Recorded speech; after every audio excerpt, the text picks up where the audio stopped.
Hey, aunties! It's Michael Muñoz from the In Yo Mouth podcast here in New York City. Ew, what's brewing today?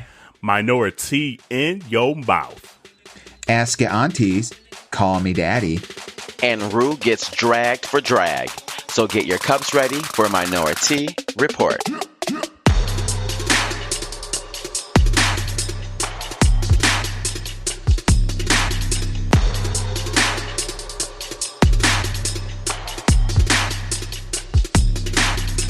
Say hey, ladies! Hey, Hey, ladies! Yeah! Yeah. But I hear you have auntie names. Let me hear those. I'm AunTea Vodka, a.k.a. AunTea Jerrell. I'm AunTea Hennessy, a.k.a. AunTea Jerrell.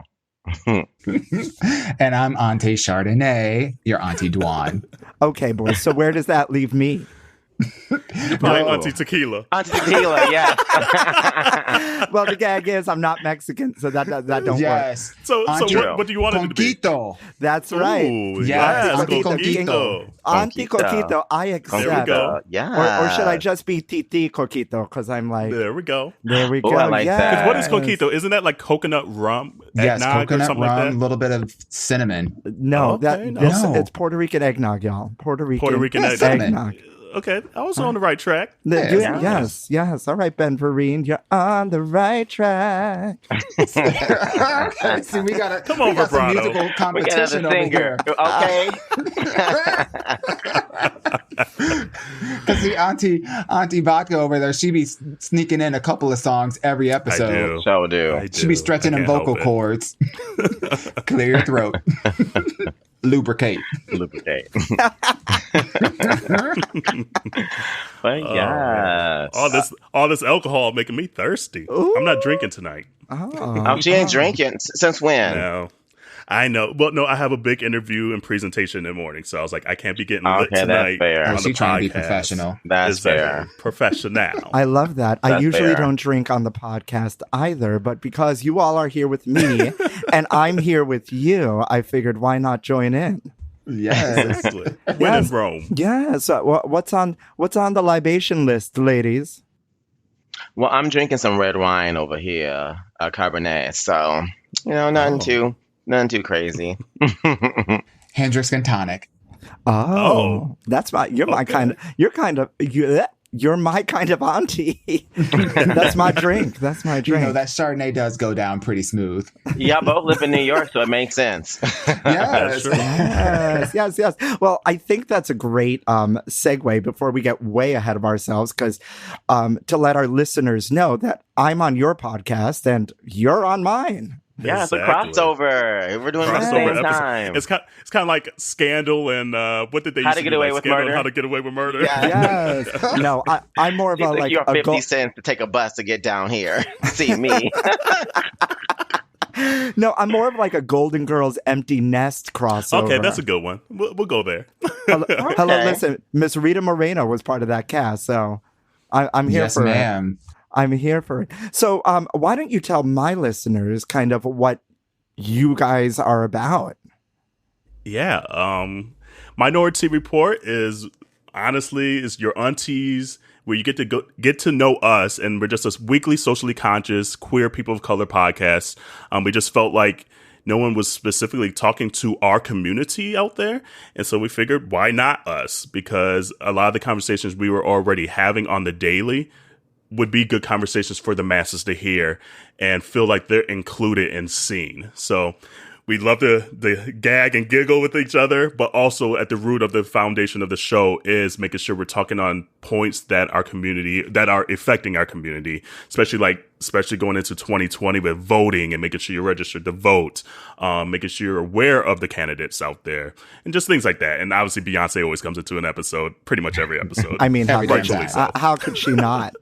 Exactly. No, that's so funny because I kind of started the same way, because there really isn't like a queer POC voice in food. Yes, Mhm. I agree. Absolutely. And so once we said our goodbyes to Marie, unfortunately, I turned up that volume, right? just the queer volume, me being Puerto Rican, and the basis in food, which actually food is kind of like the gateway into other things, you know? Mm-hmm. Oh, for sure. For sure. Like there's always just culturally foods that everyone's culture that they find significant and meaningful and spurs memories and things like that. So I love that we found your podcast because it's along that same similar vein.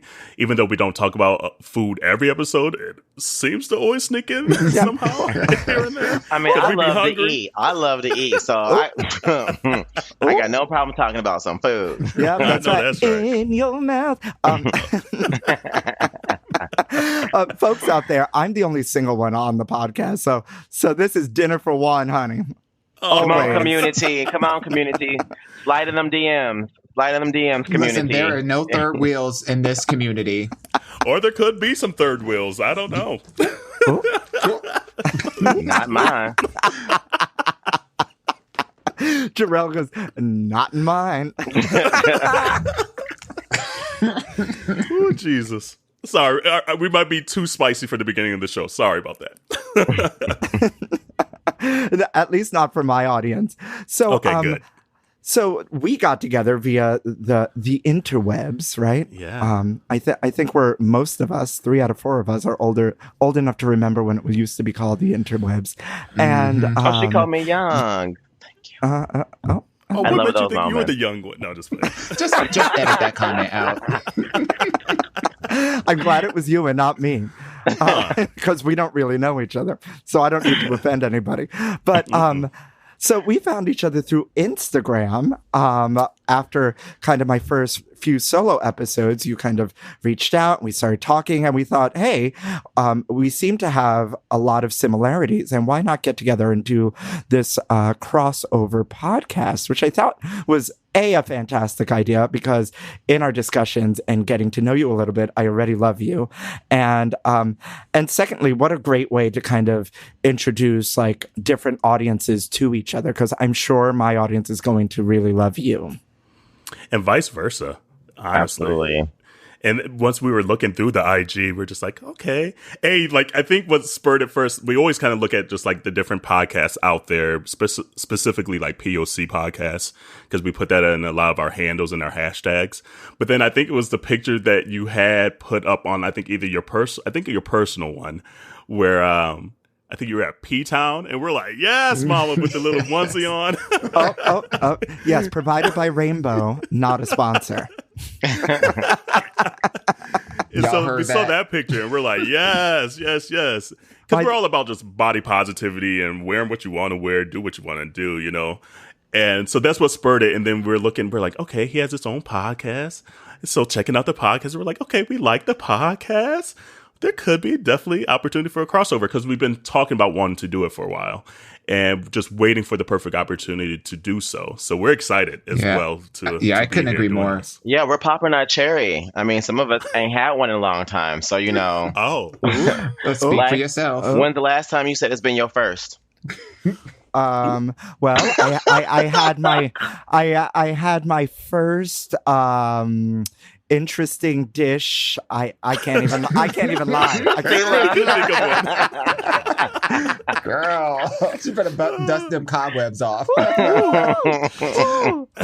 you know what? We talk all the time on our podcast about the importance of representation. And, you know, I couldn't have said it better, you know, myself, what Carell said in terms of why, number one, we are doing our podcast and why we're so attracted to, you know, the uniqueness that you bring to your listeners and why this idea of us doing a collaboration was so interesting.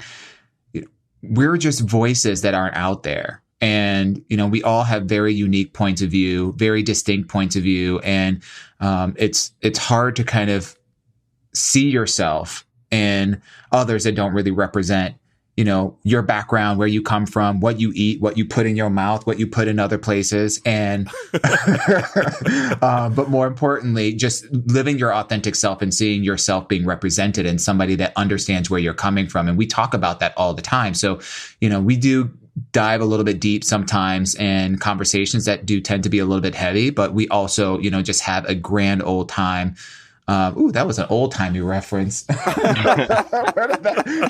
me put away my doilies. But but it was just so exciting to have this opportunity to connect with you and talk a little bit about things that are going on in your world and see where we all connect.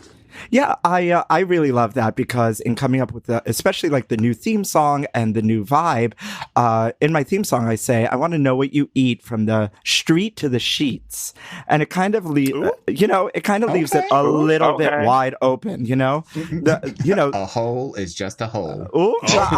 No, it ain't. No, it ain't. Okay. From a donut hole to a sheet hole. Okay. It is what it is. Nobody likes them loose and sloppy. Some do. Okay. Some do. The easier, the better. Okay. Well, he is not I. That's the new term for easy bake oven, okay, girl? Let me tell you. That's another term for a sloppy Joe. No, but it's true.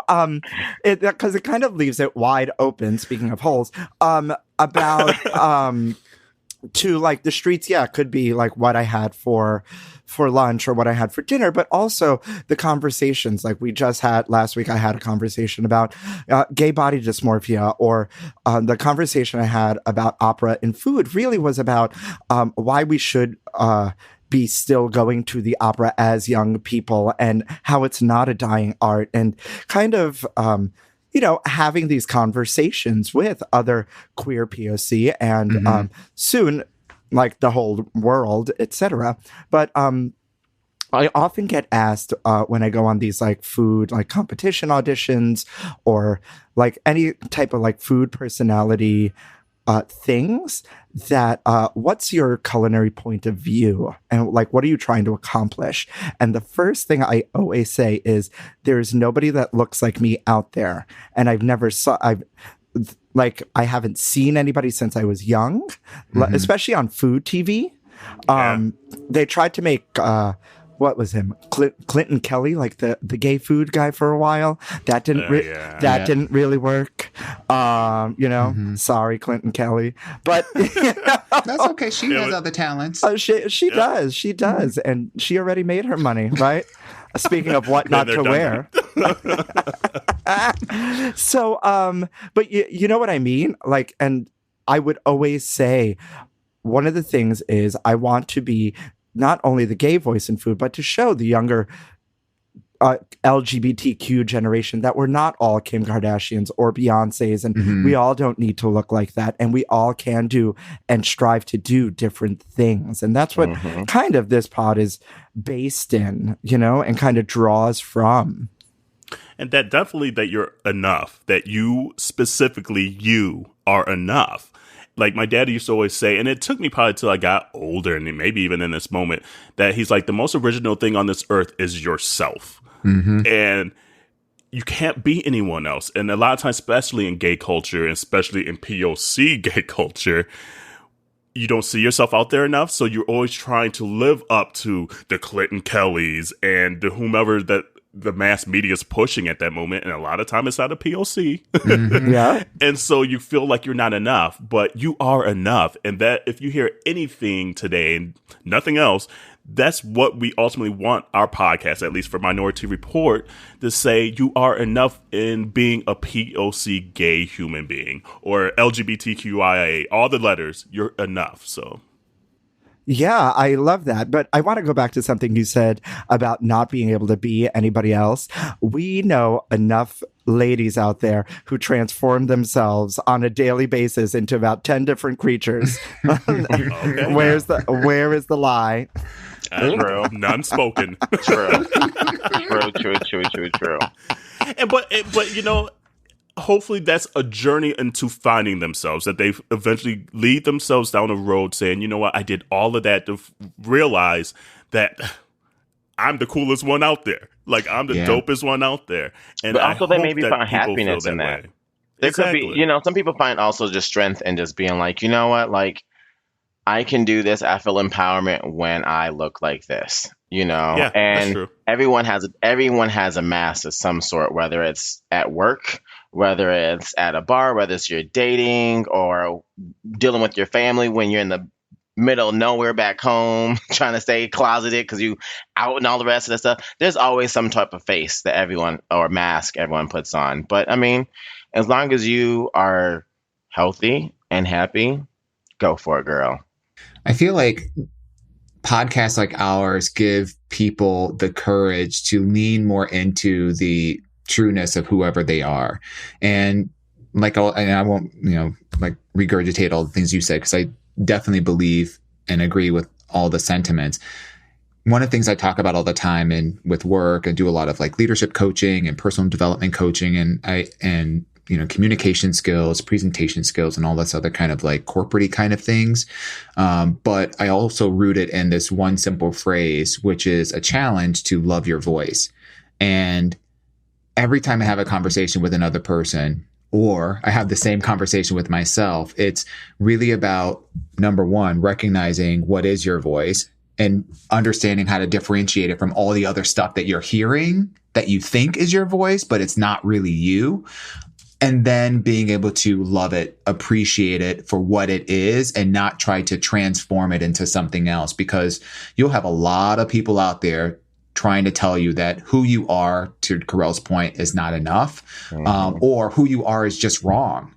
And, I think the message that we all share, which brings us together, is this idea that who you are not only is enough, but the more that you learn to love it, the more that you learn your voice, the more that you love who you are, the more free that you can be to be your authentic self and express yourself in however way that you want to express it, without the stigma, the fear, the stigma that might bring from people who just don't understand you.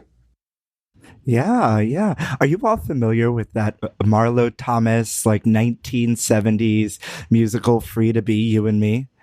Because you and me are free to be you and me. No? Okay, look it up. No. I'm going to have to write her down. Yeah. Right, I was about to do a little bop with it, though.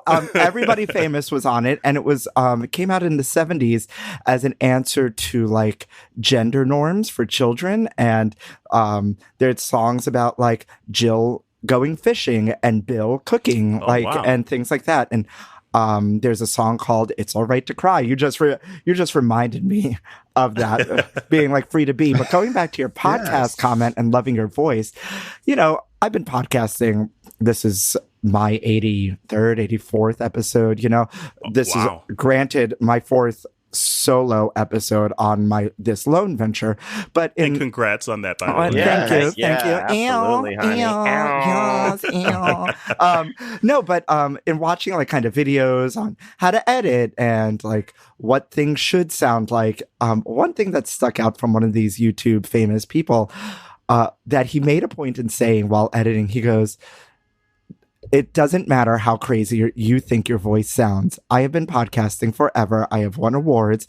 Nobody has ever made a comment about my voice." And he goes, "And you shouldn't think about that either. Just edit and go." But he took like a very specific moment out of teaching you how to do something to like give you a little life lesson, which I lived for. And I was like, oh, all right, life lesson. Okay, no, podcast.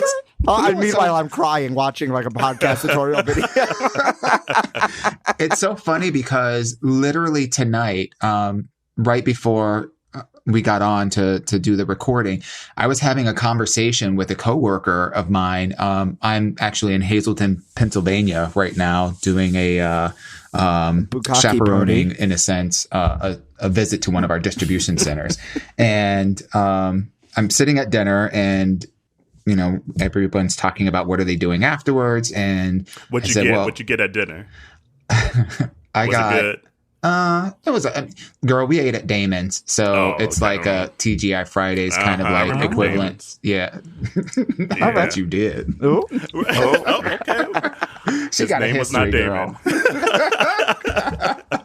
No, Damon's actually has decent ribs, if I recall. Yeah, they do, and I did not get ribs. I got salmon and I do chips, not know what a Damon's is. Neither do I. You are not missing out, like girl. Like an Applebee's, like a TGI Fridays. It used to be good for it used to have big TVs for sports and things like that.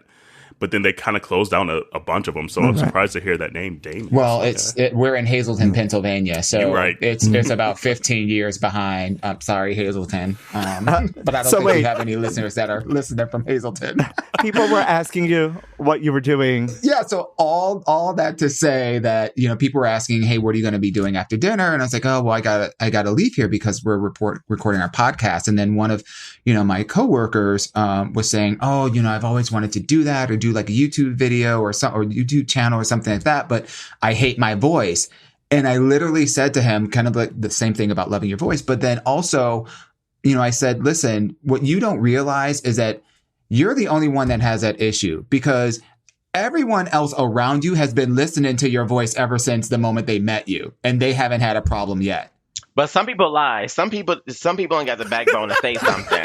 And so for that being said, and this is why I'm Auntie Hennessy, that being said, I still don't like my voice either. And it is what it is. Yeah. Kudos to the empowerment, and I encourage everyone else to love theirs, but I ain't like mine. Oh my goodness. I like everything else though. I'm good. That was God's imperfection for me. That was the one thing. He's like, you know what? Everything else is good except that voice. I was like, okay, God, I see what you did. Humble me. Humble me. I'm okay with it. This is actually a great segue to kind of incorporate you all into something that I have started to do on my pod. Speaking of voice, kind of bringing up the gay voices of the past. And I call it like this day in gay history, but we have to do two because your podcast comes out Monday, September 23rd, and mine comes out Wednesday, September 25th. But I found it very interesting that California or former California governor, what's Arnold Schwarzenegger doing these days? He's not Terminator 94. Yeah, he's back in the movies, girl. He's still saying he'll be back. We've been waiting. He keep coming back. I'll be back, and he keep coming back. On September 23rd, he signed SB 1234, a bill that defines the legal term hate crime, which includes LGBT-motivated violence for all state and local agencies and encourages the creation of local law enforcement hate crime protocols and increased hate crime awareness training for law enforcement officers. Then on that Wednesday, or on the 25th, he signed AB 2900, a bill to unify all state anti-discrimination codes to match the California Fair Employment and Housing Act. In essence, it adds sexual orientation and gender identity anti-discrimination protections to the California government, labor, military, and veterans, public utilities, unemployment and insurance, and welfare and institutions codes. Isn't that like speaking about Arnold? You know, bringing up like voices of the past is how I'm tying this in. I would hope he knows that though, because not hope he knows that. I would hope that he would kind of fight for equality in that sense, because you know all the closeted gays in the 90s was at Blockbuster renting them movies, Arnold Schwarzenegger to be half naked, you know, doing a high kick somewhere, or that's true, wrestling with somebody like, ooh, daddy, ooh, he gonna get it. You know how it was in the 90s. So we put some coins in them pockets, and you know, he's like, you know what, thank y'all, that was appreciation. Listen, daddy wasn't a thing back there. People were kids weren't screaming out daddy back then in the 90s. There's like, come on, Arnold. Right? Yes, I'll be back there. I'll be back there. It's not a tumor. But it's interesting about Arnold, though, because Arnold originally, I don't think, was pro LGBTQ. Like, if I recall right, I think Arnold had like either right when he was running for governor was saying that marriage is between a man and a woman. And obviously this is almost 20 years ago. So I get the context of time. But it's interesting to see him, once he got into being the governor, to sign something that big into law. So it's cool to see people evolve and grow. And I did see, when I knew we were going to talk about this topic, that he was just at a fellow bodybuilder's wedding a few days ago, or maybe a month ago, which is cool to see. And he put it on his Instagram. So it's just cool to see the evolution of a human being. Did you say the fellow bodybuilder was gay? it was someone that just won the Arnold Strongman contest is a gay man. He came out a few years ago, and then Arnold was also at his wedding that same weekend. So he won the Strongman, and then Arnold went to his wedding as well. And so there's a picture of them on Instagram, and he's supporting the gay couple. So it's just cool to see the evolution of a human, of being before not on board to, hey, let's post this Instagram because I'm supporting marriage between a man and a man. I think it's also a little bit challenging to really know what the personal beliefs of a person who is in politics are versus when they're towing the party lines. Yeah. Because if you think about it, he's married to Maria Shriver. Oh, that's long gone, girl. Where you been? He cheated on her, and they got divorced. I know, with Lady Elazar, who was his maid or whatever. But but he was married to Maria Shriver, who was a staunch Democrat and essentially, part of the whole Kennedy. Legacy. So, understanding the true democratic philosophy at least from her point of view, he was more about socialism. He was a Republican. That's what I was about. He was a Republican. Yeah. So that's what I'm saying. Like the idea that we can ascribe that he maybe has grown or evolved. I don't know. Maybe he was there and he was just posing for Republic. I don't know. But anyway, at least he's on Instagram with it doesn't take away from the accomplishment, Exactly. I don't mean to put that out there like, oh, well, that takes away from the protections that signing those bills 1, 2, 3, 4 and AB 8222. Well, I just really kind of enjoyed doing this over the past 4 or so pods, just because. And I just found this quote from, where is it from? Oh, the Cooking Gene, who is a food historian. And I've kind of told you guys about him. And he's somebody I'm obsessed with. And he's on his own journey right now, doing this big kind of food documentary. And in one part, he says, we are reaching back into our past to recover parts of who we are to have a better future. And I found that that kind of really hit me hard with kind of what I was trying to communicate with doing kind of this moment in gay history with each pod.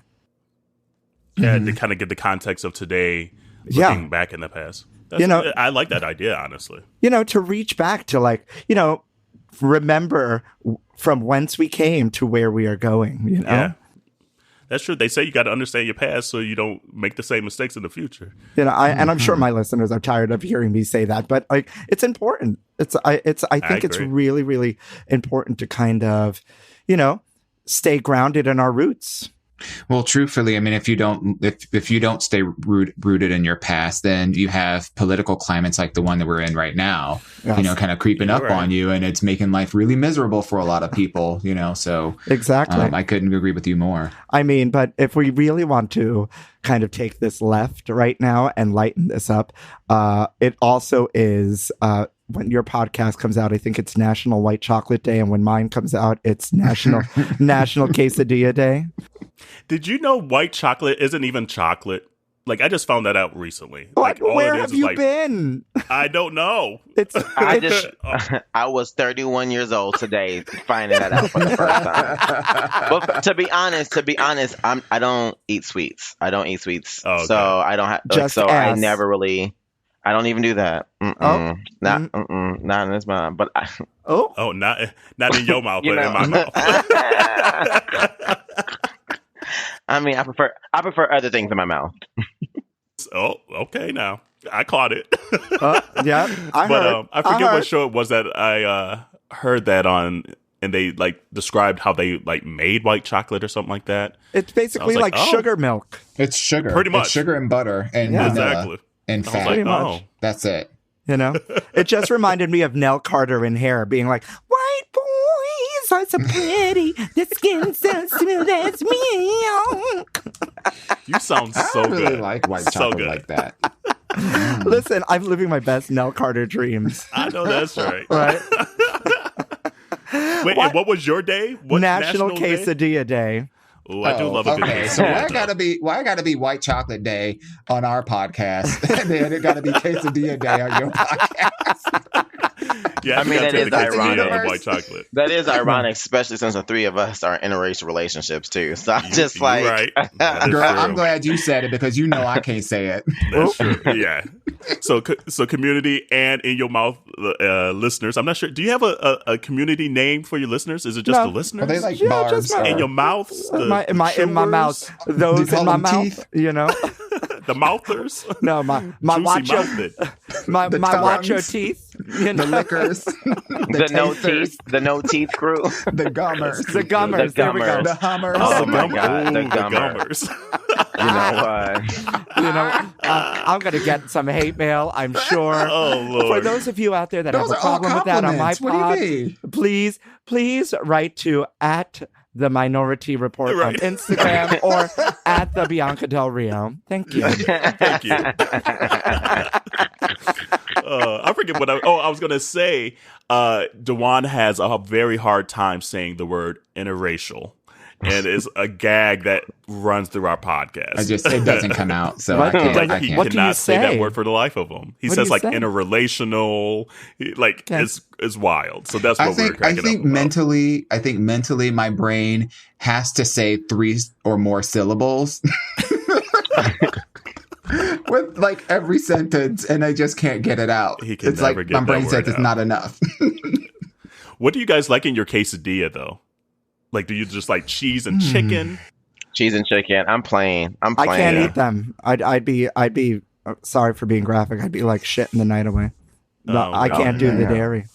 She's having a sloppy Are joke. you lactose intolerant? Yeah, I guess so. I've never had a test, but give me some dairy. Give me some dairy. We're gonna have a problem.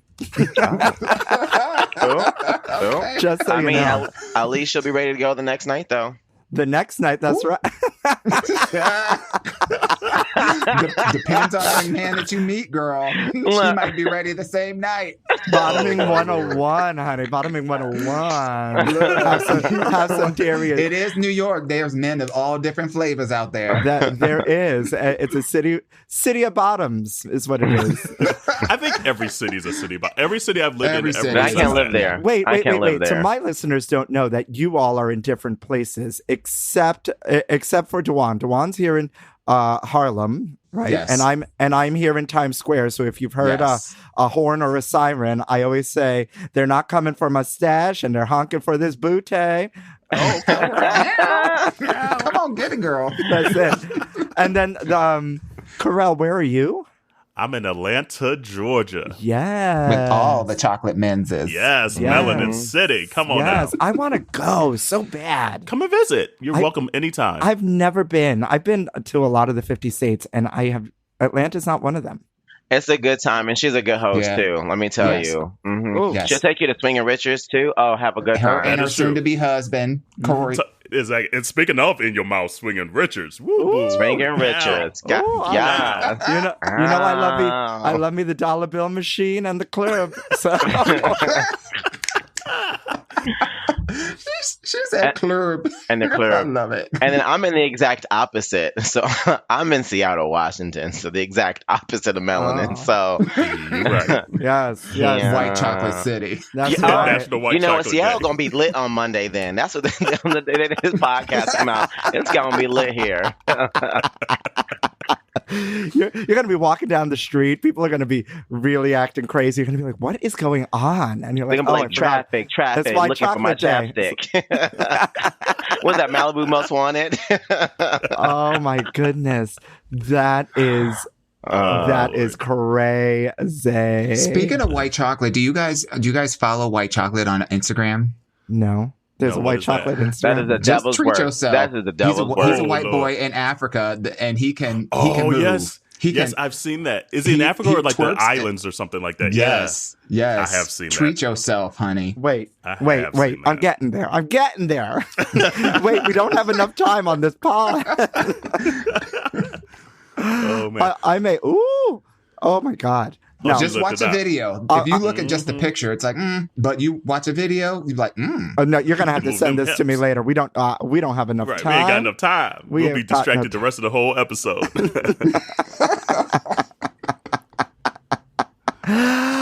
my God.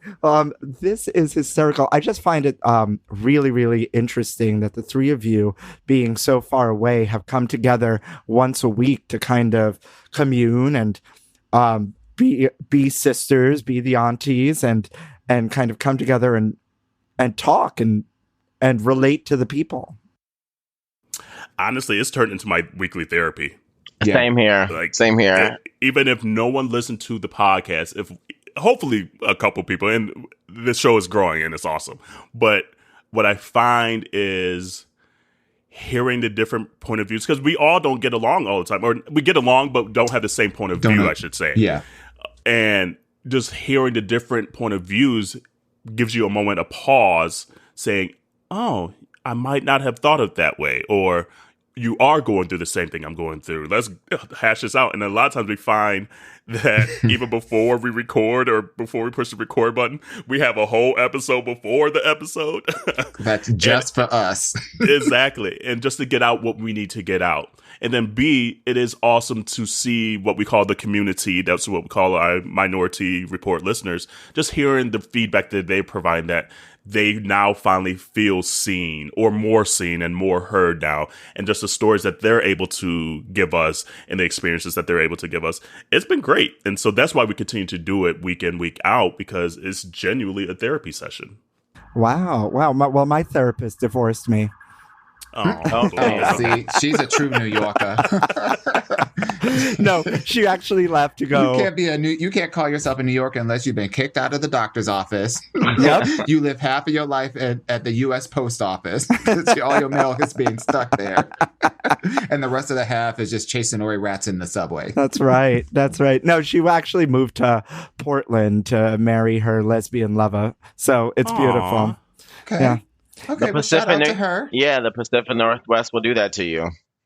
That's how I ended up here, for love. I was originally in Minneapolis before here, and I moved here for love. So, well, I mean, from White Chocolate City to White Chocolate City. That's what I was about to say. One snow bunny city to the other snow bunny city.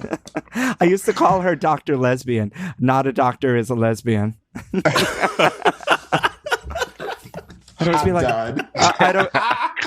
I'd always be like, but Dr. Les, you don't understand. And she's like, but you realize you're making a choice, don't you, Michael? And I was like, no, but you don't understand. You don't know my life. Right? We see each other. God. Oh my goodness. I really want to, we are moving steadily along here, podcast listeners. And I really would love to incorporate the aunties to my favorite part of the pod, and hopefully introduce the MinoriTea Report listeners to my listeners' favorite part of In Your Mouth. And that's called Food News Update. Ow. Okay. That's right.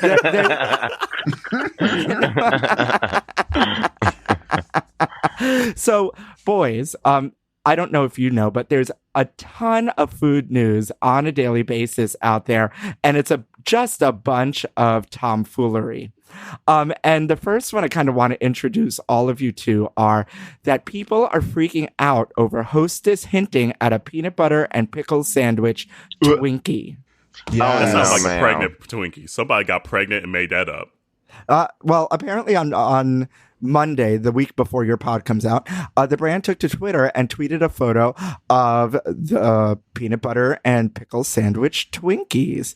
Only the real one, with the quote, only the real ones know about these Twinkies. That's kind of gross, right? Obviously, Twitter had a meltdown. How do we feel?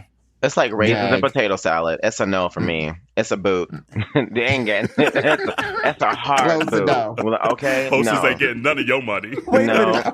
But Twitter likes to act a fool, right? Somebody wrote, "I'm calling the police." And then Redbox official, right? Said, "Say psych right now." To which Hostess Snacks replied, "Come on, fam. The next go-to movie snack?" What? First of all, you must be watching a shitty ass movie to eat some shitty ass food. I'm just saying, like, you're not eating the good shit doing a good movie. I mean, it don't work that way. I just Yeah, I like no. peanut butter and I like pickles. I don't think I would like that together. I don't even care if they bring it back to 25 cents like it used to be and back in the day. Even if it was The still quarter just a store. quarter, it still ain't getting my quarter. No. And a quarter water and a Hostess You know snack. how like when you're eating something and then you find that while you're eating that thing that you find that there's like maybe a little bit of food stuck in the back of the tooth from something you ate earlier, and you eat those two things together and you like, oh, what is that's how they came up with that recipe. Somebody said, I'm gonna have a Twinkie, and then but I had a peanut butter sandwich earlier and I was eating pickles. And they said, oh, maybe put all these three together. All in your mouth. No. I like my pickle one way. Not in your mouth, in your trash. That's right. Well, the brand did trash eventually chute. come clean and said these types of Twinkies would not actually be a real thing. It's just for social media levity. From Hostess, we regularly feature fun Oh, see, they fictional can be products. playing Somebody with trying people's to save emotions like face. that. Yeah. Because right. you know, they would not put that energy, they would not put that out there to like, you know, stir up whatever. That somebody thought that this was a really good idea. Oh yeah, we're gonna get all the pregnant women to really fall in love with this, and they can have this with their pumpkin spice lattes and have a ball. And then this got out there, and they saw the backlash. It's like, oh, Now they're my trying to bad. save face. No, we know that trick. Mm-mm. Well, all these brands. Have you watched the Twitter from Wendy's? Wendy's has the best Twitter. Oh, that clapback game Wendy's Yeah. Twitter is be so It's good. Lit. And I feel like Wendy's started that, right? Wendy's was Yeah. the first really to Mhm. start Like doing it, that, yeah. and then everyone else Yeah. followed suit. Yeah, so I think this is what like Hostess's answer is to that kind of movement of that all, you know? That's what I think is happening here. We're just trying to one up each other on the Twitter game, you know? Trying to keep up with the president. I'm not on Twitter like that. I still don't get it, but I live for Black Twitter Yeah. though. I love going on there and getting seeing a the pop-up. screenshot. Yes. Oh yeah, I love seeing the clapbacks on Twitter. But don't get me on there because I'm one of them people who. Where do I begin? I'm one of those people that like jokes and goes too far with me, and then I'm talking about. Then I'm reading you for your bloodline. I'm talking about your unborn children. I'm talking about your children's children, grandchildren in the future. Like I'm trying to end people, so I can't do it because I'm no good at it. Yeah, it's best that you I'll be stay ready to away. have people fight me, and I'll be ready to be like, well, meet me outside, meet me at this address, let's go. Oh my goodness. Did you recently see the fight between Giannis Marshall and I am Lego LaBeija on Instagram? No. Giannis No. allegedly was acting a fool at one of the balls and Lego read him. Ooh, No, I look missed that. it up, Now it's talk about on spilling the tea. Instagram. Okay, yeah. Yes. And we got another thing to look up on Instagram. That's right. So I want to Or move on to Twitter. the second and last food news topic of the day because this is the gag, y'all. Apparently, according to the Huffington Post, 100 cylinders of bull semen go up in smoke in a fire at a cattle breeding farm. That's a lot of semen. That's a Now, whole lot some of may semen. say, how is this food?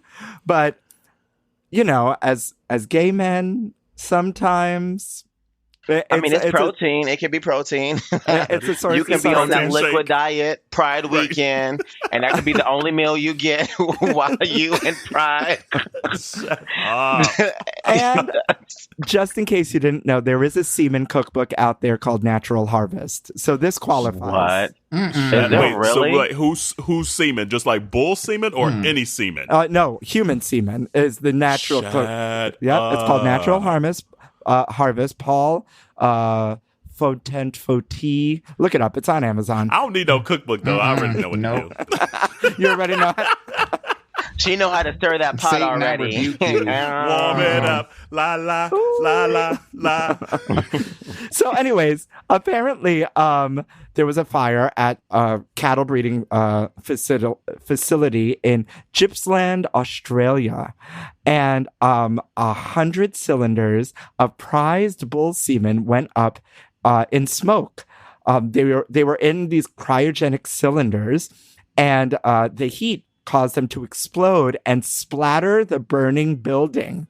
Shut your mouth. Oh. So much so that this article says that the firemen hit like these like sticky spots, sticking points. This is like a bad. What do they call it? Kabuki. Bukkake. Oh, Not kabuki. Not a Bukkake. bukkake. A bukkake is a bad This is like bukkake. Bukkake gone wrong. No, we can't. This is the Let's bad not offend the bukkake, Asians. No. Kabuki. Oh, that is true. Is that a bad This is- word? Is that like a discriminatory phrase? No, Bukkake. kabuki is Yeah, it's an art form. Kabuki. it's an art form. Yes. Okay. So Oh, okay. Yeah, it's not So a you bad know, phrase and at you all. know, semen has a distinct smell. So, could you just imagine the aroma in this? a bull semen. See, A bull next semen. thing you know, here we go, Twinkies trying to make a new flavor. You know what? Oh, Do you know? Lord Jesus. I'm just going to end with that. Some of these cylinders are worth between $500 and $1,000 per unit, Wow. and these are owned by local farmers, and the farmers get paid $5 to $95 per straw of semen. Per straw. Yeah, I So want to I'm in the know. wrong business. Hello, we need. Who's sucking that Listen, stuff out of these canisters? who has that job? I got too. I Jerrell. got too many questions. Yeah, I can't see my face, but I got too many questions. I don't even want to ask not a nail one of these questions. Too soon. But I mean, get your money though. I ain't mad though. mean, Get your money. Everybody got to hustle. I want to That be ain't the true. person out there jerking off the bulls. Oh, Lord. Okay, see, we can't have a either. line. That might have been the line. See, that's the line. That's the line of that That's is a the whole fetish right line there. of the episode right Yep. there. I guess that's a perfect end to Food News Update if I've ever heard one. I mean, I guess. I mean, And hopefully we didn't spoil anybody's breakfast, lunch, dinner, whatever you eat right now. Our bad.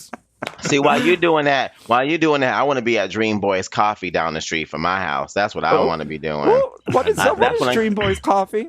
So Dreamboyz Coffee is this like small little coffee shop out here in Cap Hill in Seattle, Washington, where they have these fine, sexy, muscular men's shirtless making your coffee for you to go.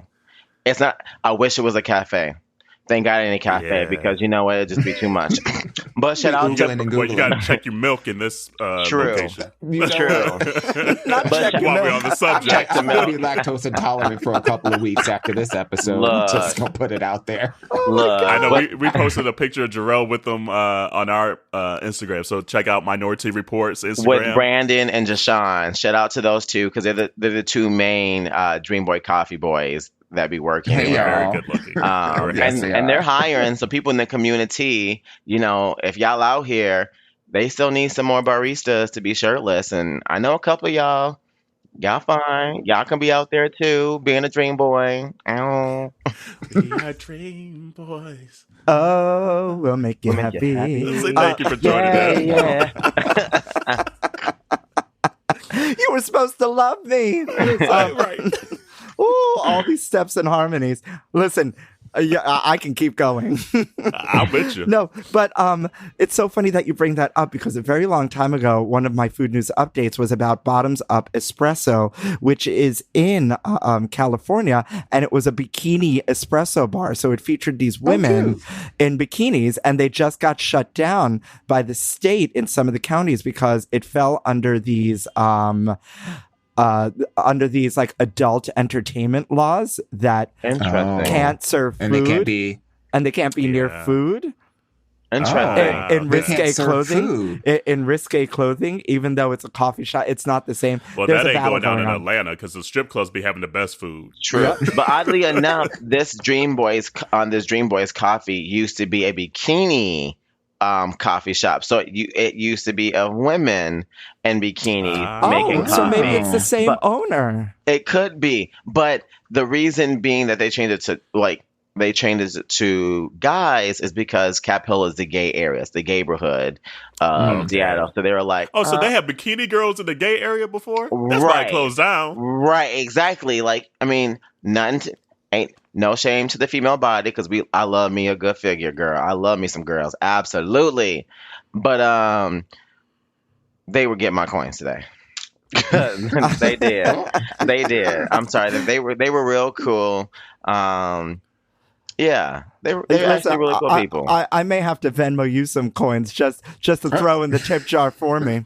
You know, Look, I mean, it's on my way to my second job to go coach. You know, so I just may have a daily coffee, get to know them a little bit more. You know, not like that, because I'm happily in my relationship. Yeah, but don't be mad. I can still put that out there in the universe. Yeah, exactly. Don't be mad. Don't be mad if you find a pubic hair in your coffee, though. Oh, see, don't call the health department. Actually, okay, but see, they weren't in like no thongs or no jock straps. They had on actual like running booty shorts. Yeah, booty running shorts. That did not leave much to the imagination. If I'm going to be honest, I was going to ask. That's how they stir your coffee. I mean, no, I watched Deshaun stir my coffee. He didn't use that. We know you did. You know. But Brandon had a lot to offer up in there. I was like, okay, girl, we see you. Oh, good old coffee. But while we have Michael here, we're going to do one of our favorite segments and one of the community's favorite segments. You know what it is. It's Ask Your Aunties. Listen, I need y'all to sample in some like a salsa music in there because AunTea Coquito's in the house being like right? I know that's right. That's right. Yeah. I have my house dress on and my chanclas. I'm ready. Ask me what you need to. So just to give you a quick background, so Ask Your Aunties is the community sends in their questions, whatever it may be. It could be anything from relationships, from sex questions, to bullying, to anything, honestly. And we give them our honest opinion. And hopefully it helps them. I'm not sure sometimes because we be going off on tangents sometimes, but hopefully the community finds value. And actually they've told us they found values in our responses. So it's a segment that they love and we try to do it pretty much every episode at this point. So I think DeJuan, you're going to read us this week's Ask Your Aunties question. Yes, I am. And this one is anonymous. I didn't get official clearance to use names, but it's not really that bad. Here it goes. In a gay world, there seems to be trends for what gay men find attractive. For example, when I was in my 20s, being a twink, mostly hairless, super processed hair and very thin was in. Now that I'm older, the daddy, in quotes, the daddy thing seems to be in. So I guess my question is, what do you think the next trend will be for gay men? So this person was just always on trend. That's the first thing that came to my mind. Well, this particular person was actually, the conversation we were having was really about how they weren't on trend and that they struggled quite a bit with, self-image, self-esteem, because their, how they expressed themselves just was not the norm. They found they were spending so much time like shaving and being more, kind of like the metrosexual, if you will, and trying to achieve this look, but never really felt authentic. And now that we're in this space where you are just being yourself, and coincidentally, himself and a lot of ourselves are much hairier, much older, much whatever. This whole daddy thing is really taken off for him. So he's just like, A, how much longer will it last? And then B, what do you think? Like, where does this evolve to? I hope it doesn't evolve because in a few years, I could technically call a daddy. I mean, to some young people right now, because I'm 31. You already a daddy, girl. You over the hill. No. Yes. You over the hill, over 30. No. You over the hill. So you're daddy. No. So I'm shaking my head. So own it, claim it. The thing is, I don't date anyone younger than me, so I can't be called daddy. So for there, I'm not a daddy. You don't date anyone if you're already in a relationship. So there's a loophole. She just tried me. But you know what? My man is actually older than me by 4 months, so I get to call him daddy. So I still don't get to be daddy. So bam. She just dropped on the phone. I can't even. I don't know. This whole trend thing, that's an interesting phrase to me. Like, honestly, date who but you know what's out there. Like, right, exactly. But it's just like, it's weird to call yourself a trend. Yeah. I don't know. Like, date who you want to date. Be popular with there's always, I feel like, a bar or an in crowd for whatever you are. So if there's people that like black men, there's bars for that. There's groups for that. If you find yourself, you are a daddy, and you can find people who are attracted to daddies. So I feel like you can always find a way to be the trend. Just like by putting yourself in those communities in a way. Yeah, but I feel like this is more so like the overall trend though. Like, because like before, like 10, 15 years ago, it was like that Abercrombie boyish look, you know, like, you know, there were trends of like what is it was basically prepubescent. Like you wanted to be the boy in the relationship. Like obviously throughout the history of being gay, there's always been different categories. There's been muscle guys, there have been leather guys, there have been, you know, bears, there have been, you know, like natural twinks, but clearly within the early 2000s where everybody was wearing ultra low rise jeans that barely covered their pubic hairline. Everybody was wearing medium t-shirts, you know, squeezing their bodies into the tightest tees that they could possibly find. Extra small, darling. Extra small. Extra small or baby gap, whatever your fantasy was. But you know what? There was definitely that was a trend. Yeah, I'm. So his idea is like, well, where is it going from here? AunTea Coquito wants to shut this whole thing down now. Yes, give it to us. No, yes, come on, TC. No, sorry. Only as somebody who's spent a lot of time trying to be somebody else or something different or fit a mold to finally, over the past, I don't know how many years, come into his own. We live in a community that is forever, and this is me on a soapbox now, that is forever judging us on the way we look, on what we eat, on how we act, on where we are, where we hang out, who we hang out with, what we're doing, and so on and so forth. That why do we need to what's Aspire. the word? Why do we need to keep cultivating this culture of we need to be a certain thing? All right, well, we need to be everybody on Scruff and Grinders like only mask or no fats, no femmes, no Asians or whatnot. No.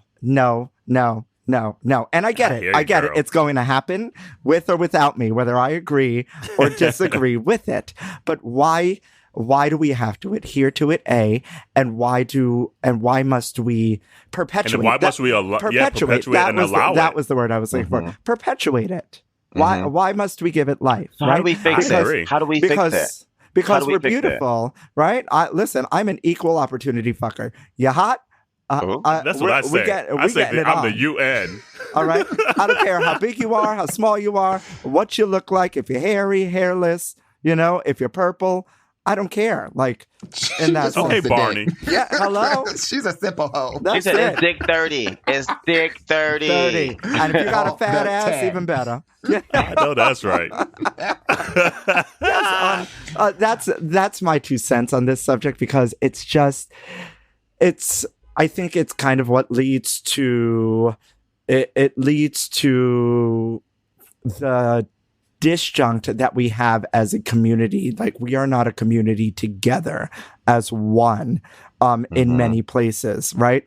Hence the need for queer POC people like us to have our own podcasts or to have our own voices, because we are not. Hence that whole debate about adding the black and brown to the pride flag, right? Like inclusion. And for as much as we're preaching inclusion, all we do is disclude. Just keep on putting us in categories. In categories. Thank you. I agree. And I understand the question. I completely, because there's going to be a new trend of something. I get it. But I agree with that. Like, it's just like, as much as we preach that, we continue to want to be the trend. And we want to feel like, oh, now we're the daddy. Oh, now I'm in. And I feel included. And I feel seen. And I feel sexy and all this stuff. You don't need to have the crowds adore you to be like that, to feel that way, you know. And I guess that's where I was going back to what I was saying. You can always find those if that's what you need to make your self-worth feel self-worthy. But I don't know. I guess I never just felt like I needed to be a trend or look for a trend in my specific relationships. I feel like the trend, I think what will happen, and I could be totally wrong, but I think what will happen, for me, the trend is this, it's more about gender fluidity. Or it's more about, I'm sorry, not gender. It's more about fluidity. So what I see kind of like happening right now, if you just kind of like read the tea leaves, people are getting more and more comfortable with who they are as an individual. And they aren't tolerating this idea that they have to be put into a certain bucket. And especially, you know, like younger kids who haven't grown up with a lot of the biases that we have had to grow up with, you know, within our community and outside of our community. They don't have those as barriers that shape their mind. So, you know, there are a lot of people that are out there that are kind of sticking their nose up at the idea of conventionality and sticking their nose up at the idea that society has to tell them what they need to believe, how they need to look, how they need to act. And so you have a lot more. I just think about, the more that we have these conversations, these national and personal conversations about what does it mean to be a man? What does it mean to be a woman? What does it mean to be self-aware? What does it mean to be, to own and overcome your biases, right? What does it mean when we use language, and what happens when we don't have, you know, the language or understand the language that's being used? Like, we're now starting to understand and leverage in conversation things like cisgendered and gender non-binary. And this conversation is happening to a point that I think that the expression would be that, I hear you on that, but like, I just feel like even on that point, though, you still have apps and things that put you in categories. And it's like, well, but that's what I'm saying. Like, if we're talking about what will be the trend in the future, and you build into the future, that means that there's going to be much more openness for people to be less confined to certain quote unquote categories. So I can imagine the new trend would be, oh, you're just meeting people, however that person is. Now, it's not to say that that's how everyone's going to act. Right. I'm not saying specifically every single person, because I don't use that language. I'm a generalist. So that means the vast majority of the people are moving more closer to accepting individuals for who they are and not being labeled as, oh, I'm just a gay man.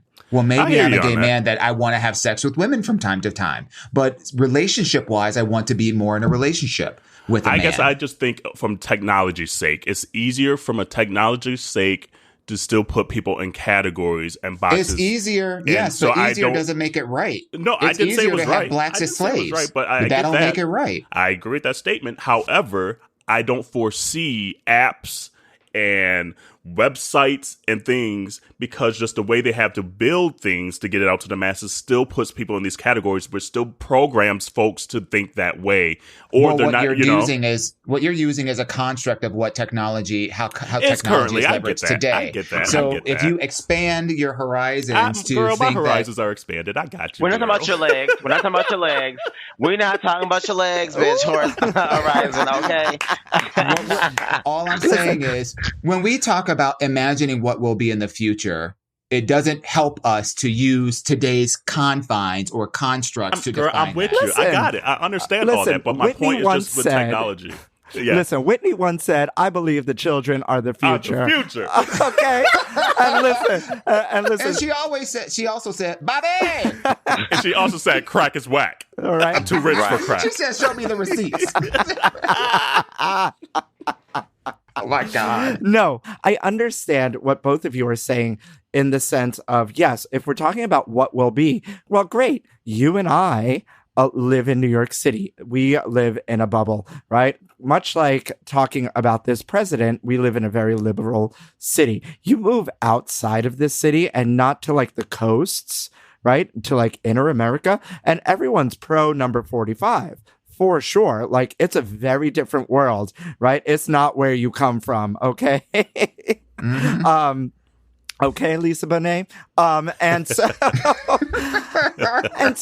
Oh my goodness. Love it. Love it. Love it. And so I think that, Carell maybe right in saying that as much as we would hope and dream that, yes, the children would be the future, right? But who's raising these children? Who is raising these children? Especially when we have people at some of our like institutions, when something goes wrong, they're like, shut it down. Something racist happened, as opposed to being like, hey, this is actually an institution of one of 15 gay bars that had here. Maybe there's a better way to go about this, as opposed to just like shut it down and let's have a conversation, try to educate and make this a better space. You know? Does that does that make sense? As opposed to kind of like everything is so cut and dry. It's just not that cut and dry. And I don't necessarily think, or maybe my point is, we as the elders, it needs to start at the top and work its way down. Right. And once again, drawing back into me becoming the gay man that I am today, who's someone who runs around in all sorts of clothing and paints his nails when he wants to. Some of those old feelings come up. For example, a month ago, I had a gentleman caller who not a gentleman caller. He personified himself. A gentleman caller. I like that. Come on, Mary Agnes. Hello. Welcome to the knitting circle. I love it. He left a calling card on a silver platter and all. I know that's right. Come on now. That's a keeper. No, he personified himself in a very specific way. And I was like, I don't have time, nor do I feel like taking this hot pink nail polish off. Well, we'll see what happens when he got here. And I found myself holding fists. And I was like, wait a minute. Like, you're over this being that person, right? Like, here we are. And it turns out, like, A, he didn't care. Like, it wasn't even a conversation. And B, take off his shoes, and there he was with like blue nails or something. So it was just really, really interesting to see the personification move into who the actual person was. Yeah. As well. See, that's why I kind of ascribe this idea that we're moving closer to like non-labels, because it doesn't serve us. It really doesn't. And so, I don't know, in my utopian world, that's what I would love to see. That's where I think the trend will be, if we want to call it a trend, because I don't think that particularly people that are of the LGBTQ plus persuasion really want to continue to label ourselves in those kinds of ways. We don't want to be defined. A vast majority of us don't want to be defined because it doesn't serve us. Exactly. But I think, and we need a different kind of language. I think this brings us full circle to that Marlo Thomas Free to Be reference I made like 8 hours ago. That I think it's been ingrained in us. Like, for example, girls wear pink, boys wear blue. Boys wear pink. Girls wear blue. Sorry, Todrick. Hey, Todrick. But it's like, what was he singing? I was like, I don't know that one. But it's like been ingrained in us, and it's like almost now human nature that things need to be defined, things need to be labeled. You grow up being like cup, apple, boy, girl, and so I don't necessarily know if that's really, it's great. And I'm here for it if that happens, but I think it's a hard fight. And it's kind of what she was trying to do back in the day, being like, no. Girls don't only have to cook and boys don't only have to fish. Right. Mm-hmm. Or like, hey, boy over there, it's all right for you to cry too. Girls aren't the only ones that cry, you know, and things like that. And here's a weird thing about our community. As much as we want to just be, and I, you know, I'm the biggest component of you are enough. Like, I'm the biggest component on it. But within our community, as much as we preach that, we still like to be, I like to hang out with my leather daddies. I like to hang out with the jockstrap crew. I like to hang out with the people that paint their nails. So as much as we preach it, on the other hand, we still like hang out with the subcultures of gay communities that we want to hang out, that we're interested in. So that's where I get torn sometimes and saying, yes, I think we'll move there, but also a lot of times will be dragged right back when we want to have a hanky culture and this kind of culture. So it's finding that line that still keeps us in the subcultures that we like, but still being able to say, just let us be. So it's going to just be interesting. Intrinsically, humans are designed in a sense or act in a way that draws us to people that are similar to us. So that's within our nature. I think the difference lies in those choices that we make to exclude others. So you can still be drawn to people of the same body type or gender expression or eye color or whatever that is. But the challenge of it is that historically we have been using our differences to exclude others. And I think the national conversation that I'm seeing is about opening up our perspectives, removing a lot of those personal biases so that they aren't getting in the way of us or giving us a reason to exclude others from participating in whatever participating looks like. Yeah. No, I agree. So I think we need to open this to the community, our community, and also Michael's community, in your mouth, the gummers, or whatever they're going to end up being, to see how they feel on this topic. What do you see a distinct trend out there, or do you think trends are just going to be not trendy? Listen, all I got to say is, as long as we don't end up in The Handmaid's Tale, I'm okay. We're good to go. So we just want to thank Michael for being part of our show and our Ask Your Auntie segment. It was everything. We love getting another distinct voice on these topics, especially because they come from our community, and hearing just a different voice out here. So I appreciate you so much for doing this show with us. Yes, thank you so much, Boo. For real. Come on, TT. Yes, TT. We love Thank you, girl. I had a blast. Guys. Thanks for having me. You're welcome. You know, Thank you for I love being that here. I'm an unofficial auntie. For sure. Yes. You're an official auntie. You're an official auntie now. TT, honey. Yes, TT. you are. All right. We'll have to do this again. Yes, and thanks for having me on. This was a blast, right? Oh, thank you, Boo. Thank you. Thanks.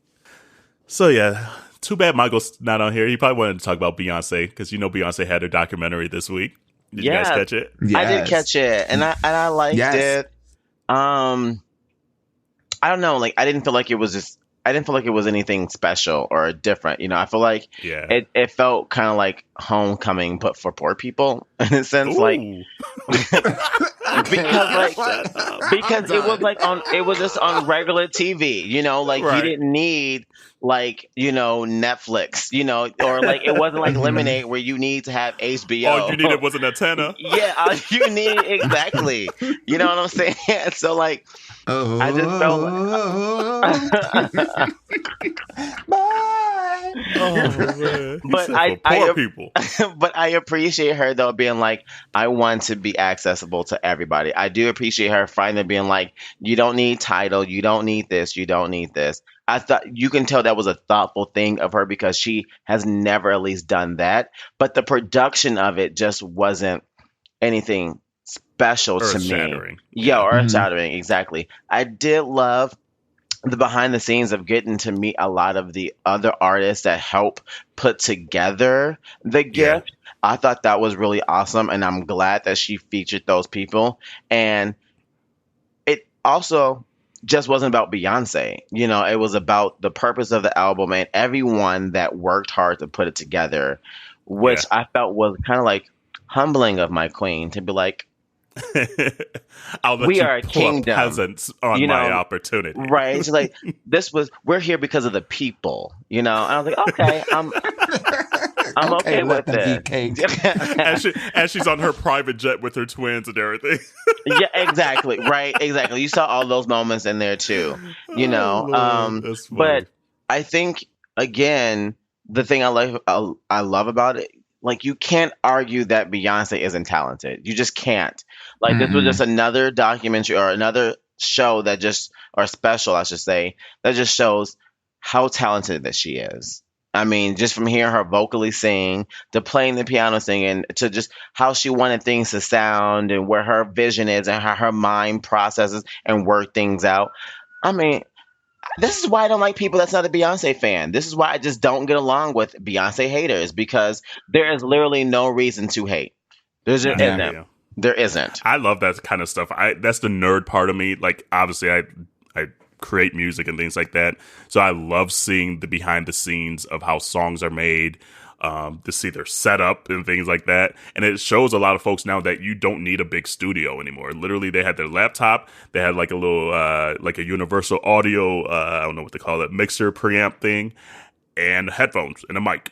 And let's get it going in the middle of this living room, in the middle of this room, wherever, and we gotta knock this shit out. Yeah, so I you love saw that. blankets behind her for sound purposes. You know, it's like, oh, okay, like this little ghetto. Gotta get them dampeners. Yeah. Exactly, right? and I also love that she did this on ABC for a project that was about Africa. Yes. I really think she's very specific in the way she releases things. Even if it wasn't this grandiose release, she was like, you know what? I have an opportunity of our love letter to Africa and African music and African people and melanin and brown skinned girls.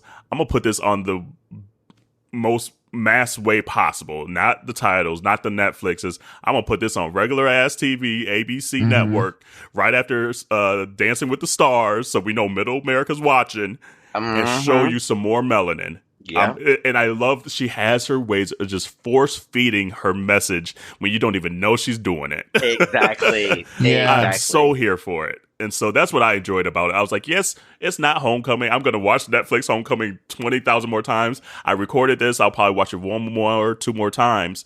But I got her behind the scene message of why she did it the way she did it. I feel like Beyonce is leaning heavily into, her cultural status. Oh, yes. As a cultural icon for the Black community. Because when I think about her body of work, her total body of work, but more increasingly these later pieces of work that really highlight and celebrate Blackness and our culture, our heritage, where we come from. And with this project, it's more about our ancestral connections. It's done in such a loving, passionate, and expressive kind of way. And I feel that it's more of a FUBU, kind of like for us, by us. And if, other non-Blacks can get some stuff from it, good. But what I felt from Homecoming was this pride in American Black culture, like the HBCU connection, the mixing of like trap music and rap music and like all of these elements that are just created by us. And it was nice to be able to see that played out on stage in a way that was unapologetic.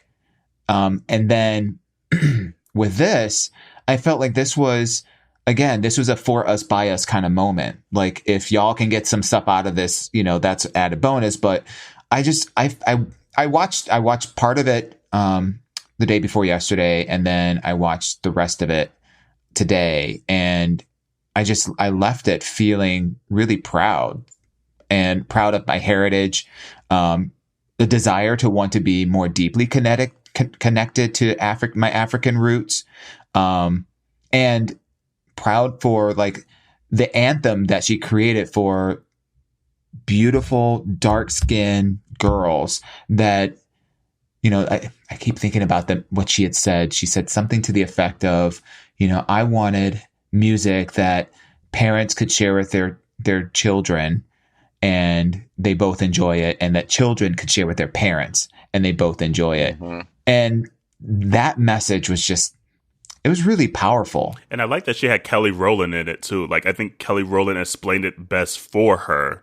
How she's just talking about melanin and chocolate and things like that. So to have that little clip in there, I'm like, okay, that's where her mind was. Like, because I think she also understands that she's a lighter, fair skinned Black woman, and that there still might be opportunities for her that even her sister Kelly Rowland might not be able to get as freely and easily. So I think that all of that is in mind. And then we've talked about this many a times on this podcast, because obviously we talk about Beyonce every episode. Yes, and we will continue. Exactly. But it's just cool, the evolution of how she had to appease the mainstream to get to where she is today. And she's still the biggest star on earth, even when how she's using her platform. Exactly, and using her platform to show, hey, we as Black people, melanated, highly melanated, we boo boo, and take it or leave it. If, like you said, if you gain something from it, cool. But you know what? This is for us. This is we out here. I like what you said earlier too, Carell, about the notion that you are enough. Oh yes. And when I watched this, I felt that feeling like, stop trying to chase other things. We are born from people who are naturally creative. We are born from people that crave individuality, who crave originality. That's the fabric that's in us. Yeah. So I get what you were saying, Jerrell, that this was not like as exciting, as Homecoming, for sure. I felt like it was just a different kind of feeling. Still, we got some ooh-ah-ahs and some fun moments, but I felt like this was deeper. And it made me realize I hate commercials. Girl, if I get one more commercial in this damn documentary, I'm about to choke somebody. I was so upset. What was your favorite part of the whole documentary? Kind of thinking back, Jerrell.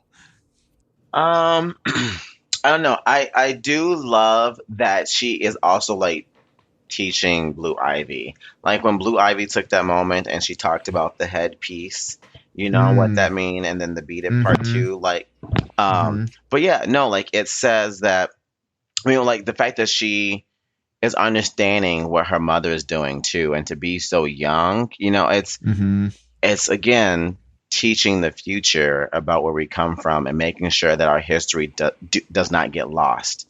And I really appreciated that. And that I just love that you can tell that Blue Ivy looks up to her mother just this beautiful goddess. That's not just mom, but that's she's the woman, I'm just she stands for her mom the rest of us stands for her mom too, I'm that's so cute, and that's what you kind of forget is we look up to Beyonce so much, but we forget a lot of times that she's a human and she's a mom at the end of the day. And then, like you said, the way we look up to our moms and things like that, that's what Blue's doing. And she's probably gets annoyed with her some days, and then, just little stupid stuff. Yeah. But it's just oh, that's no, her you mom. are not having caviar tonight, Blue. You're going to bed. I know she was eating that spaghetti. You saw that spaghetti scene? Yes. I was like, come on, Blue. Oh, Lord.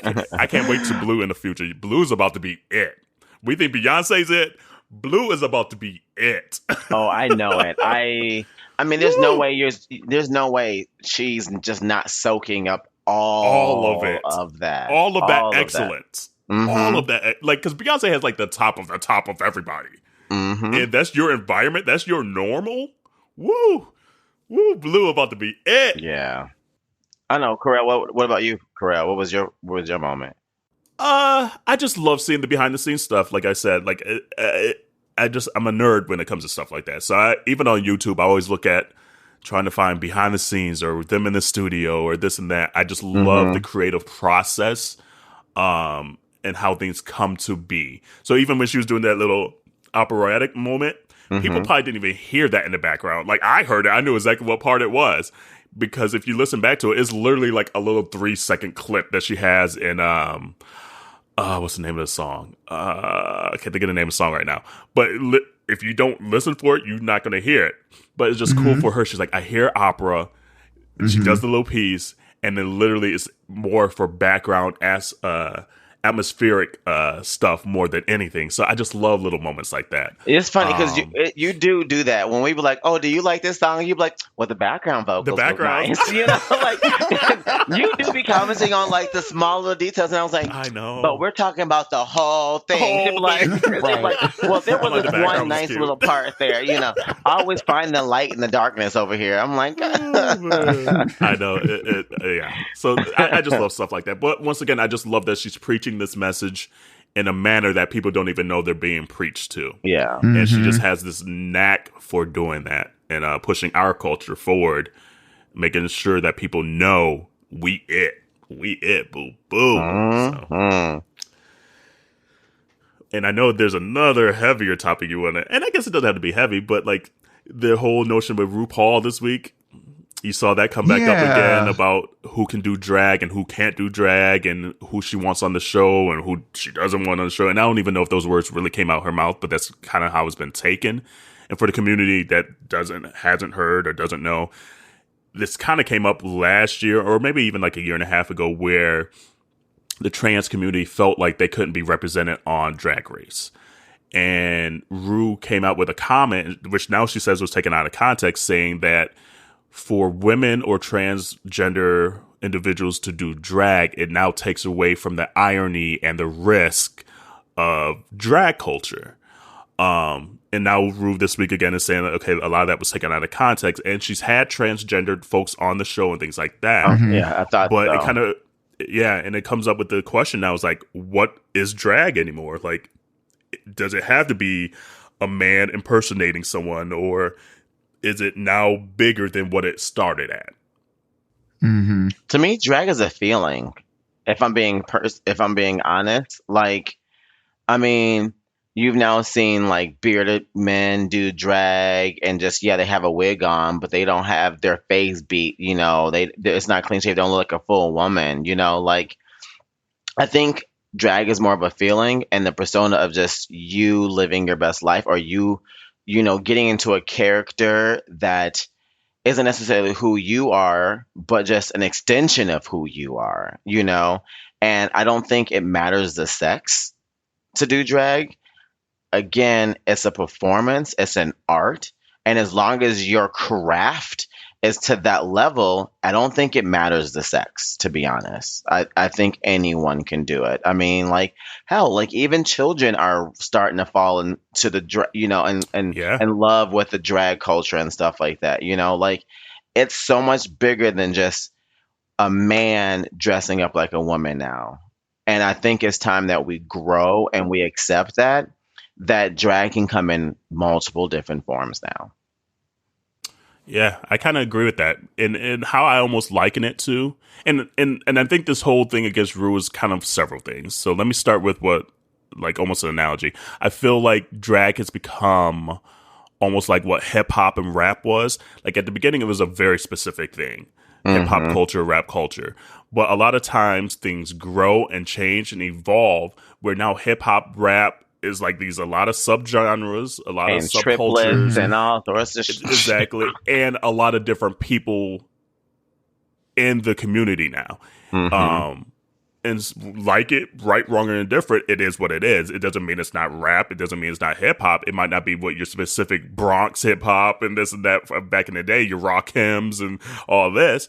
However, it's gotten big and people enjoy the art form. So it grew. And so that's what I think of drag. Yes, for Ru, even if she meant what she said and if it wasn't taken out of context, for Ru, it could be a very specific thing of what she thinks of drag. And that's okay for her as long as she's not discriminating against like communities and things like that, which I don't think she is because she's they're on the show. Like transgenders are on the show. I guess women and I guess they're not doing drag kings and things like that. But transgenders have been on the show and represented on the show.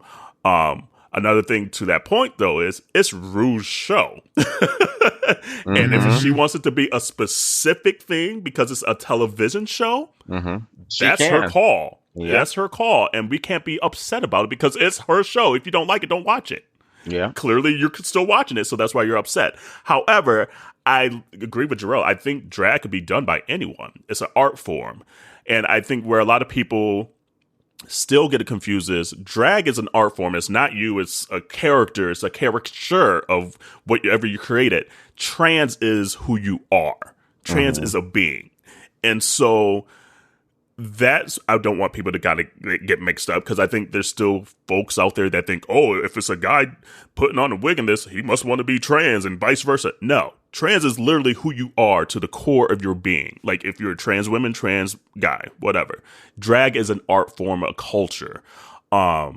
So does it have to specifically be a guy, quote unquote, in makeup and a wig, maybe that's a subculture of it now, subgenre of it now. But I don't think women can't do it, and I don't think transgender women can't do it if it's an art form for them as well.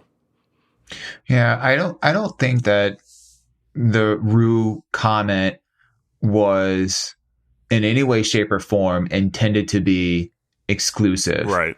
And her language in no way said drag can only be performed by men. You know, let's be clear. Not to y'all, I'm just saying for right. You know, for the community. You know, so I do think that it was taken out of context from that perspective, because, you know, again, when we talk about language, and maybe the language needs to change, or maybe the language has the meaning of the words have changed, and, you know, our constructs have to evolve with it. But drag was and is defined as a male presenting individual who dresses up and performs as a female presenting individual. Not a female impersonator per se, because that's a whole different other word. But drag is a man dressing up as a woman to perform in some way, shape, or form. And so, you know, then we have drag kings, which are the female versions of women dressing up as the opposite gender. So the construct of drag is dressing up as the opposite presenting gender. And that's just the definition. Now, to the idea that one can or cannot, I don't think anyone has ever said that one can't do that, a man can't do that and a woman can't do that, or a trans person can't perform in drag. I think, you know, you're both right in the idea that I think what drag performance has evolved to is a place beyond just men presenting as women and performing. And there are these subgenres of drag, and that's okay. And to Rue's point about losing the irony and the risk. She said the irony and the risk. Yeah, the irony or risk. I do tend to agree with some of that. I tend to agree with the idea, because it was always rooted in this kind of like toxic masculinity that men are not supposed to be feminine. Right, so when men are thumbing their nose at femininity and leaning into that and performing, celebrating joyously, it is an element of risk and irony. And that's part of the, I don't want to say joke, but that's part of the story. Right. But we're not, that's an old thought process. We're not in that. Yeah, we're not in that anymore. So I think, you know, this is where language becomes a barrier for us, because I don't think the word matches what we're seeing out there. And I do think Rue does have some growing to do at times. Like, even when the show first started, they had the she-male. Yes, I get the play on words and things like that. And over time, they've taken that out the show. So I think there are times that Rue does still have some learning, even in a culture that she's pretty much, she hasn't created, but has pushed way forward, you know?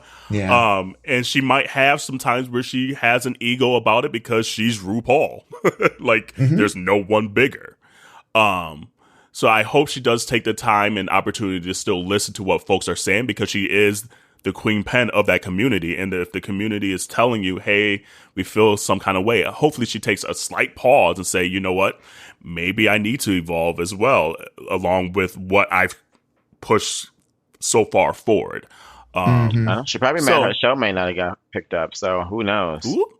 I think it's picked up. Like, they got UK coming, they got 12 coming. No, we're talking about her talk show. They got Thailand. We're talking. I mean, because you know what? how's she doing in the UK if she got a talk show? Not the talk show that nobody watched. Oh, exactly. Stop. But here's the thing. She actually filmed UK before she did the talk show this summer. So, because I listened to Rue's podcast. Well, she got UK and she has Thailand going into its third or fourth season. I can't remember. How's she doing the most? So she's syndicated. When we were in Honolulu, this is sidebar. When we were in Honolulu, we actually saw the Thailand performer, and she was gorgeous. Like, she was there doing a drag performance at one of the gay bars when we went to Hawaii a few months ago. Gorgeous, and killed it. It. Like, Corey and I were looking at each other like, who is this bitch? Like, killed it. I have not gotten it. Like, drag shows just aren't aren't my thing. I don't know why. No. Like, You got to see some good ones. There's some bad ones. no, I've seen some good ones. Like in Minneapolis, there is this thing called Flip Phone, and the guy who runs Flip Phone like hosts like for the last 5-7 years like tons of winners from RuPaul Drag Race or runners up or your favorites. Like he always does like monthly like LGBTQIA plus events at like straight big clubs like First Avenue and stuff like that, where it's just a sexual fluid fucking good time. But then like the drag show comes on, I'm like, I just want my music back. It's like, where's my Beyonce? Yeah, Adam's a lot like that. Adam doesn't like drag queens. Don't get me wrong, like I don't or drag shows. It's not like I don't like. Yeah, I was gonna say it. I don't like the drag shows. I appreciate the drag queens and the work that they do in their artistry, and get them coins, and people who love them keep supporting them. Absolutely. It's just not something I just go and look out for. It's a no for me, dog. Yeah, it's a no. It really is. I enjoy them. I never used to care one way or the other, but when we lived in Dallas has some of the best drag shows in the country. Anything I've ever seen, anywhere I've ever been. For some reason, Dallas just has an awesome subculture for drag queens and have bars catered to their performances. So they have literally stages that are for drag queens. It's not like they're moving chairs and like tables that out one the bar. from Roundup, the one across the street from Roundup is one. Yep, the Red Room. The Red Room. That's on top of S4. It's just like they have fans, they have smoke. They got a nice production up there, actually, because when we did our girls trip there, I saw like the LED light behind it. I was like, that's a whole performance back there. It's a whole performance. So that's when I started getting more into drag culture and shows. Is from living in Dallas and seeing those week in, week out. Like the Asia O'Hara's, when she was there before Drag Race, we're like, how is she not on TV? Because the performances she's putting on week in, week out, and I know she's not making like crazy coins right now. How is she affording these outfits? How is she affording these wigs? How is she like learning all these new routines week in, week out? So that's when I started appreciating it, because it was finally in an area where I was like, oh, this is a performance. This really is an art. And they really are practicing their craft. I mean, I come from places like that too. I just don't, it just still don't do it for me. Yeah. It still doesn't do it for me. So community, let us know what you think about this whole RuPaul thing that's been brought up again. Comment on social media, Instagram. We'll probably put a post up about this specifically, either on Facebook or Instagram or Twitter, and maybe all three. Just to see what you guys are thinking, how you feeling, what are we missing, what points do you agree with, what points do you disagree with, and let us know. And then once again, thank you to Michael for In Your Mouth podcast. Yes. That was so awesome. It was a great time. So check him out. Make sure you community members, you check out his podcast, subscribe to his podcast, subscribe to our podcast as well. If you haven't already, share with your mama, your daddy, your cousin, uncle, and all of them. And we will see you next week. Yes. Ma'am. Bye, y'all.